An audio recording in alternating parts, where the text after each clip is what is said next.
What's up, gamers? DreamcastGuy here, talking today about Activision and doing a very angry rant because, quite frankly, I'm mad at them for finding new ways to perpetually screw up. They just seem like they're so dedicated to being this giant, greedy corporation that they'll find anything to screw you over. So this week, what really kind of kicked this off is Spyro. Now, I'm a big fan of the original Spyro Trilogy. I've beaten it a few times, and I'm quite hotly anticipating the upcoming remasters. These are actually full remakes. They could not get any of the original code, so they've gone in and completely redone the original games with new graphics, new music, new art, new everything, and it looks spectacular. But people started analyzing the fine print on their website and noticed that there's a little bit of a strange caveat. When you buy the Spyro Remastered Trilogy, unfortunately, you're really only buying Spyro 1. The other two games are digital downloads. These are going to be huge files. So I want to make a new rule. If you are selling me a game and more of it is digital than physical, then I'm going to start considering it a digital game. Yes, I think that that's pretty fair. True, you're selling me a disc, but there's more content not on it than is on it. Now, the reason this pisses me off is because at this point, we know Activision. We know what they're going to try and do. They're going to do either A, they're going to try and re-release them separately later on and be like, okay, now if you want, you can buy Spyro 1, 2, or 3 separately on discs for the PlayStation 4.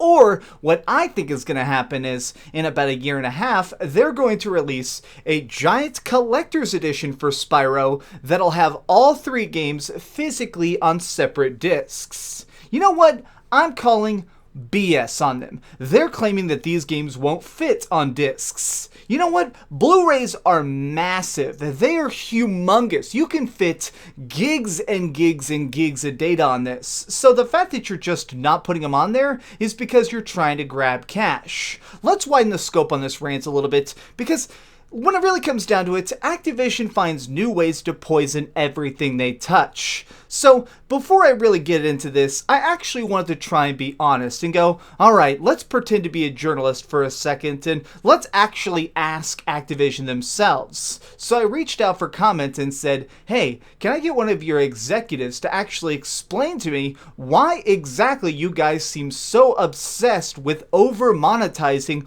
all of the stuff you create? And they actually gave me an official statement. So here you go. Oh, hi, I'm Doug Money, president of Activision, and today I'm going to be telling you a little bit about what Activision loves and hates. First and foremost, we love cash. Just stacks of it. We'll do anything to try and make more profits. We'll put microtransactions into a game that doesn't need it. Make pre-order bonuses that end up breaking the flow of the early combat, or even force expansions of a game that's not complete. Because we don't care. Here at Activision, we're trying to maximize the amount of money we make, and we're willing to completely destroy games to do it. There is some stuff we actually dislike. Things like children and video games. That might shock you, but here's the thing. Here at Activision, we don't even care about video games. We're only here to get stacks and stacks of green, to make our investors as happy as possible, and maybe another extra couple $1 billion at the expense of what you enjoy most. Don't ask us to do a remake, don't ask us to make something that you like, because there's a good chance we'll find some magical way to screw it right up. Because my name is Doug Money, and at the end of the day, I just need the biggest pile of cash to make me feel complete inside. Winner, winner, chicken dinner. All that matters is my money, and I'm willing to do anything to Doug it up. Thanks so much for watching, and this has been Activision saying, screw kids, give me your credit card number. Wow, that dude really likes strangling babies. But I feel like it really drives home the point of Activision is so obsessed with cash. They're always trying to find new ways to monetize their content.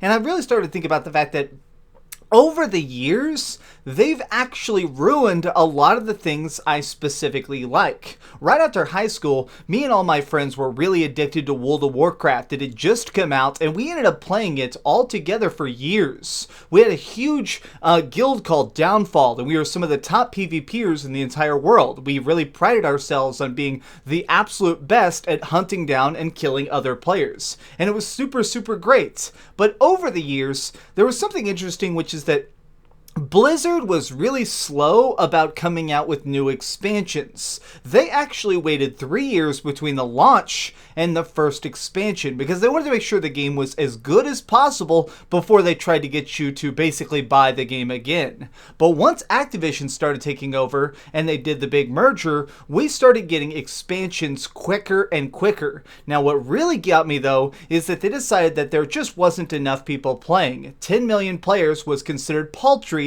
to Activision and their stockholders. So what they started to do was make the game way more casual. They started making it where every part of the game was supposed to be easier, and it ended up killing the entire fan base. I feel like people forget this now, but originally, that game was really, really hard. Getting into any sort of big boss fights or taking on the raids was extremely difficult. There were entire, 80-minute long videos explaining how to kill some of these enemies. And that was actually what people enjoyed about it. The whole thing was that you were playing an MMORPG that was supposed to be hardcore, and making it more and more accessible ended up making it where you had more casual audiences, but everybody at the top, the hardcore players, all quit. And they also started cramming in stuff like mounts and pets you could purchase with real money just to try and get people to spend extra cash, creating new options for people spending, and that drove me nuts. Even something like Call of Duty. So Call of Duty is from the very beginning been an Activision property, but you can definitely see as they got greedier, they start finding new ways to try and expand on, oh god, I just got kicked. They started trying to find new ways to make more money off this. They weren't just happy with Call of Duty being one of the best selling series ever. They had to do something extra. They had to make it where, okay, now let's make it where there's giant pre-order bonuses and $200 special editions, and try and make it where we can put stuff behind a giant paywall like they did with Call of Duty Modern Warfare Remastered. It seems like Activision just sits in boardrooms and goes, how can we do this next? You know what? I really, really loved this one. This was Call of Duty World War II. And I know it's kind of bad. You're not supposed to ever say that you like a Call of Duty. But this game, in my opinion, was legitimately well thought out. There were so many smart little mechanics that really made this feel really grassroots again. It is a shooter that has such a good pacing between running around, killing people, and picking up items. It's one of those things that manages to have that nitty-gritty feel that no modern shooters ever have. So what did they decide to cram into it? Tons and tons of loot crates. Oh my god. And you actually had to do a thing where some of the daily quests in this game are watching other people open loot crates as a way to try and trick you into getting addicted to the loot crate loop.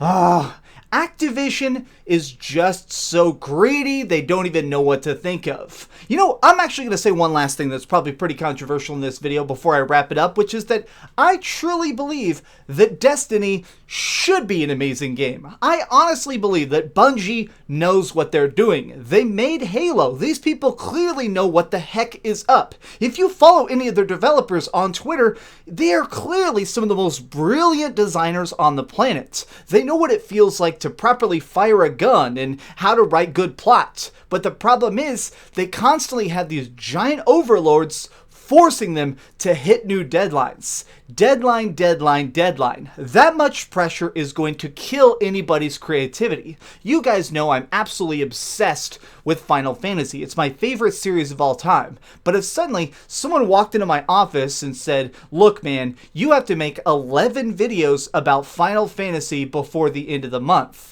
they're not going to be good. I mean, true, they may not be terrible, but the thing is, as soon as you start trying to impose all these extra rules and all these extra guidelines on creativity, the art will suffer. That's what happened to Destiny. They are on strict deadlines. They have to keep creating big expansions to keep monetizing the project now that it's out. If they were allowed to take a 6-month break on Destiny 2 and just fix it, I guarantee you that game would be a 10 out of 10 masterpiece. It drives me nuts because this is so obvious. It just seems like Activision wants to stick their fingers into projects that they don't know anything about and rip the money from it. They don't care if it damages the art. They don't care if it damages the fan base. They don't care if it damages the actual studios that are making the money. Even when it comes to something like Spyro, the Spyro community right now is extremely upset because now the game they love is still going to be now tainted by the Activision curse. Yes, they're happy that they have this game, but if it's somebody who's a fan and lives in a place that doesn't have great internet or they have data caps, congratulations, the game is now unplayable.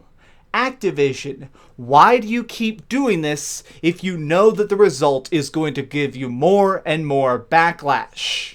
But what do you guys think about this? Let me know your thoughts in the comments down below, all about Activision and what I consider the curse of greed. Tell me what you think, and do me a big favor, give this video a like if you enjoyed it, subscribe if you haven't already, and share with your friends. But me, I'm going to go play some Call of Duty that used to be awesome. Maybe I'll play some Modern Warfare 2 just for old time's sake. Thanks so much for watching. You guys rock. Do me a giant favor, though, and keep dreaming. And don't strangle any babies, even if they're little stuffed animal ones. Oh, hey. I was just playing a little bit of Grand Theft Auto on my Darth Vader PSP. Are you curious what I'm going to come out with next? Well, if you click this button, you'll be subscribed to be the first to know. Also, if you click over here and here, you can see my latest review and my latest top 10. I promise, it was super good. Or it was really bad, and I'm sure you can just make fun of me in the comments. Either way, it'll be a lot of fun. Thanks so much for watching.